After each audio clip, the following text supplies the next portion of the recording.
Hi, welcome to Debz Cooper, Global Stressologist here. Thank you for joining me today.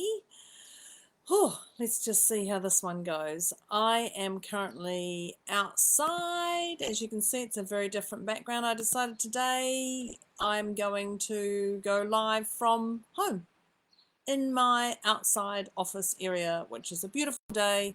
So here I am talking about New Year's resolutions.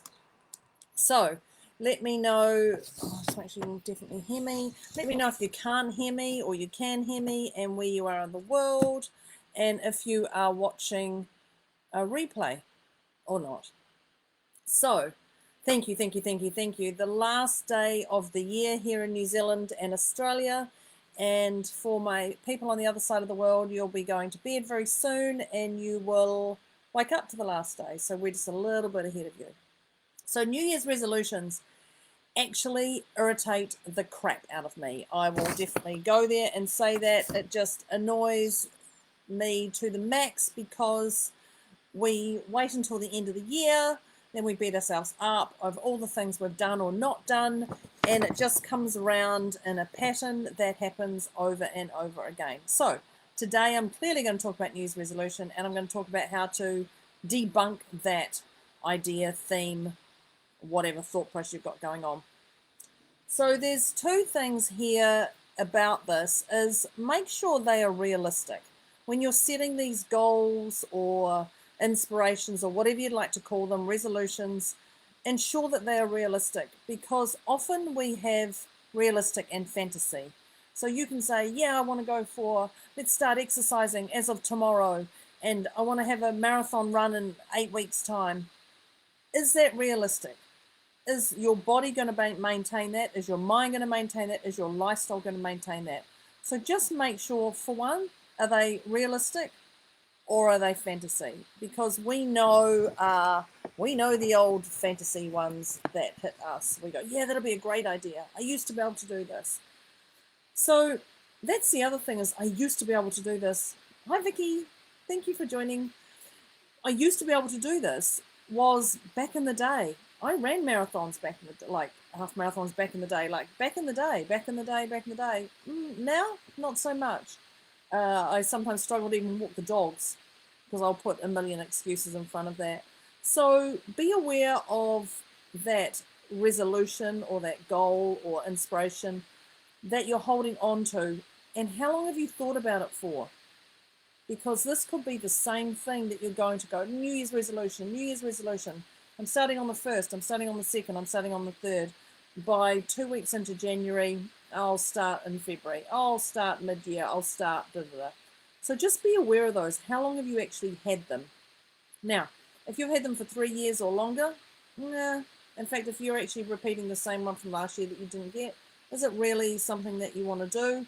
And is it something that lights you up, that is from you, or is it somebody else who's put that idea in your head? So just be aware of these little thought processes that come in, because we do think they're a great idea. I'm going to clearly make some, absolutely. But I put mine out weekly. I don't wait till the end of the year and go, what am I going to do? I do weekly and go, okay, what am I looking at achieving this year, this week? And then I'll do that. So just be aware of that. Whatever you put out, they must be in alignment with you. If they're not in alignment with you and they're in alignment with other people or this fantasy that we're talking about, you're never going to get them done. And if you don't get them done, then you're just going to beat yourself up about it. So my thought process is, have it in these little ideas. So does it excite you or terrify you? In a good way, tingle, tingle, tingle. If it does excite you, yeah, I'm going to do this, and it actually terrifies you at the same time, not rocking in the corner terrifies, but actually, oh, this is something that's way outside my comfort zone, and it's got that, then I say, yes, do it. Absolutely do it. But if it creates that, oh, I don't know if I can do it, that blah energy, you know, that blah energy or deflated energy, if it creates that, then I would say no. Whatever goal you're going to do must have a glitter bomb to it. If it's not going to have a glitter bomb, it ain't going to get done. That's clear in my house, in my surroundings, with my colleagues. If you're not glitter bombing me, I ain't going to probably look at it. So be aware of that. If it's, then you're probably not going to get it done. And then you're going to beat yourself up because I should have done that or whatever it is. So if you're not glitter bombing yourself from that, let it go. If it's something that your friends want to do, find someone else to do it with. Or help them in another way. If they want to run a marathon and you don't want to run a marathon, tell them you'll be your support buddy. You know, you can go to their training, you can watch them train, you can check in with them, their training, ask them what they're looking for, what else you can do. But don't go doing it if it's not going to glitter bomb you. So let's break down what these New Year resolutions are. So how to do them. My thing was to break it into an area. You must look at areas that you think are worthwhile. So if we looked into our mental capacity, our mindset, you know, maybe it could be you're going to read a book. Maybe you're going to read a book, maybe you're going to learn a language, maybe you're just going to do something like simple, count your blessings, change your mindset, count your blessings, think of things you're going to be grateful for every morning and every night and every time you sit down at lunchtime, whatever it is, every time you have a cuppa, think of 2 things you're grateful for. It's about breaking it down.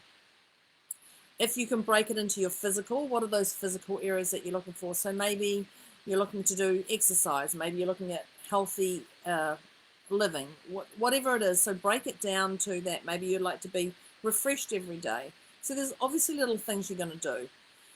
If you're looking at your finances, you know, looking at these areas, if you're looking at your finances, maybe you're looking at reducing your outgoings or investing in things that are real and logical, or save money, or whatever it is. So just break these, what is this New Year's resolution, down.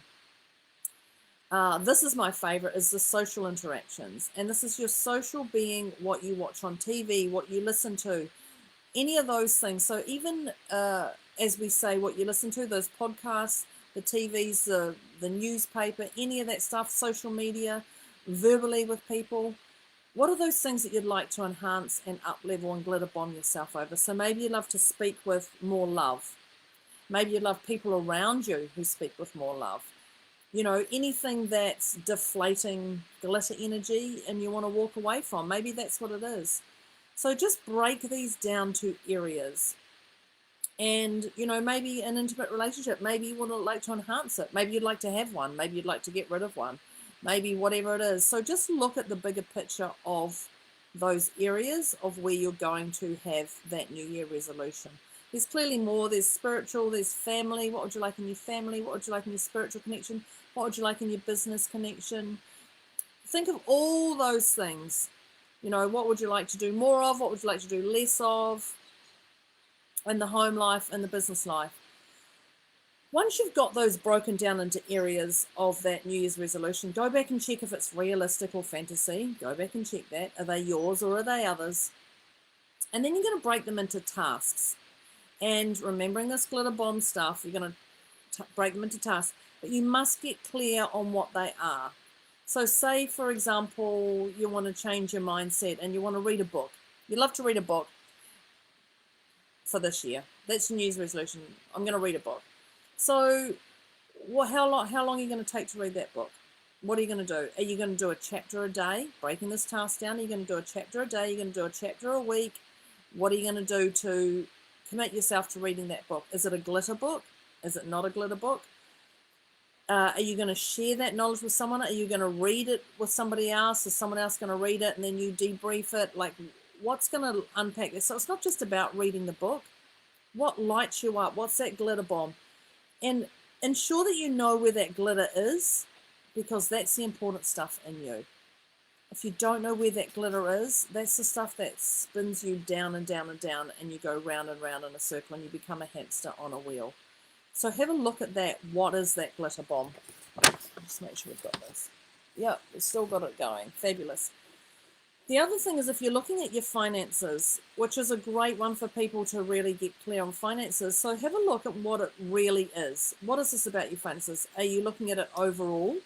So if you're looking at, no, I just want to have a look at what it is, get a budget. Like, that's the most simple thing. Get a budget. Look at what comes in and look at what goes out. Then you can look at the bigger picture of what you can cut out or add to or whatever. But you must get clear and you must rip off the Band-Aid and stop pussyfooting around and actually look at what is coming in and what is going out. Because if you're in the same situation you were a year ago, that's probably okay. But if you would like to change that, and you had a New Year's resolution last year about changing your finances and you're not doing it, you've got to rip that band-aid off and get clear. The other thing is, be transparent to those who you share that goal with. If you're in an intimate relationship, it's wise to look at that and talk to them about it. If you're in a relationship with your family over it, look at them. If you're in a relationship with your business partner over that, then talk to them. If you're in a relationship with your children, talk to them about it. There's no point in trying to hide this stuff. So get really clear on what it is if it's around finances. And remember that glitter bomb. Notice what is a glitter and what isn't. In these things, once we've got our areas and once we've got our tasks, it's important to look for help. And you must get help from people who are inspiring, who've been through this before, who can give you tips. Hello. Who can give you tips on these certain things. So it's important to look at who can help you. Now, there's friends who can help you who are talking about the same stuff over and over. So you can obviously look at them, you can talk to them, but who are those people who can help you? I find it's more fun if you enlist other people to help you on your journey, because it's like delegating. They come up with ideas that you don't even think of. So think of those people. Who are those people who are the right people around? Will I say that? Will I do that? Hello. You clearly got something going on with me, so you might as well connect with me. So once you've enlisted that help, the other thing is accept that you're going to have whoopsies. And when I say accept that you're going to have whoopsies, we all have whoopsies in life. So you're going to have to get over that. If you don't get over that, it's just going to build up and build up and build up for you. So ensure you have your whoopsies, bring them on, own it, but have no guilt or shame to those whoopsies. You're in this situation because of whatever. It's okay to be in this situation. So you can make whoopsies or not. Okay, you can do whatever it is, but it's about owning who you are. Don't accept that you're going to be deflated because of your whoopsies. Just go, yeah, I did that. Yeah, I'm in the same situation. No, I'm not in the same situation. Things have changed here, but they haven't changed there. That's totally okay. Be accepting of your whoopsies. The other thing is, the other thing is, you must have a gratitude journal. And when I say a gratitude journal, I'm talking about the things you're grateful for. It's amazing if you can write them down, handwrite them down, because a year later, look at where you've gone back to. When you're having those funk moments, go back and look at that gratitude journal. I just bought my daughter a diary for Christmas, and it was actually one that has 5 years. Ask your question every day for the year, and then the following year. So on the 10th of January, she gets a question, she answers it. And the 10th of January, the following year, she answers the same question. And then the 10th of January, the following year. Now, I'll be interested to see if she actually does all 5 years. But imagine that. Imagine going back and looking at 3 years ago what you're grateful for on that day, or answering that question on that day. How about that? That's a pretty cool thing to do. So, excuse me. Probably could have muted that. Excuse my little nose. Maybe it wasn't the best thing to be coming out here. But anyway, going back to that, what am I grateful for? Grateful for the helicopter that's coming over. Maybe it's going to go the other way. Whatever you're grateful for, it really changes your level in life. So what are you grateful for in 2021? What are you grateful not for in 2021? Write those things down, because the more grateful you are, the more alertness you have, the more mind expansion you have, and the more you're going to be grateful for things that are around you when you see the bigger picture. Don't carry that energy over from 2021 to 2022. And that is about part of being this gratitude. What are you grateful for that you can bring into the new year? And that's all about your New Year's resolution. That's what it is. What am I actually truly grateful for? What lights me up? Know that whoopsies happen, and it's okay, and it's just a choice. Yep, there's a whoopsie. I've owned that. I've done that. I haven't evolved in that. Okay, do I want to evolve? Can I glitter bomb it or not? That's okay. It's totally up to you. But the key here is to be the best version of you. It's wise to be the best version of you, not what someone else wants you to be, but the best version of you. So what lights you up? Do more of it and do the best you can with what you have right here, right now. So that is Debz Cooper signing off for 2021. I will see you in 2022. Thank you so much for joining me. I'm incredibly grateful for having internet coverage that I can share my wisdom around the world and share my New Year's resolution tips with you. I will see you next time. Drop in the comments what you liked, what you didn't like, and I will see you next time. Thank you very much, 2021, and my lovely humans watching this. Bye. Oh, bye.